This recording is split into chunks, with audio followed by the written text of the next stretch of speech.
বাংলাদেশ সেনাবাহিনীর নারী সদস্যরা এখন থেকে চাইলে হিজাব পরিধান করতে পারবে। মানবাধিকার নিশ্চিতের এমন বিষয় নিয়েও হাস্যকর সংবাদ পরিবেশন করল ভারতের গুজব টিভি খ্যাত রিপাবলিক বাংলা। গুজব টিভি তাদের সংবাদে বলছে, ইউনূস সরকার নাকি নারী সেনা সদস্যের জন্য হিজাব বাধ্যতামূলক করেছে। অথচ গত বছরের সেপ্টেম্বরে অ্যাডজুট্যান্ট জেনারেলের কার্যালয়ের অভ্যন্তরীণ এক অফিস আদেশে নারীদের জন্য হিজাব পরার বিষয়টি ঐচ্ছিক করে দেওয়া হয়। নারীরা চাইলে তাদের নির্দিষ্ট ইউনিফর্মের সঙ্গে হিজাব পরতে পারবেন। একই সঙ্গে এই সংক্রান্ত একটি নীতিমালা করার কথা বলা হয়েছে। নীতিমালাটি চূড়ান্ত করতে নারী সেনা সদস্যদের ইউনিফর্মের সঙ্গে সামঞ্জস্যপূর্ণ হিজাবের বাস্তব নমুনা, হিজাবের কাপড়ের ধরন, রং ও পরিমাপ তুলে ধরে বিস্তারিত বর্ণনা করতে বলা হয়েছে।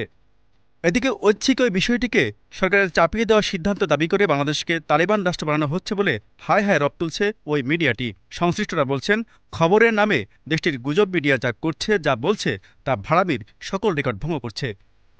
Z news, Dhaka.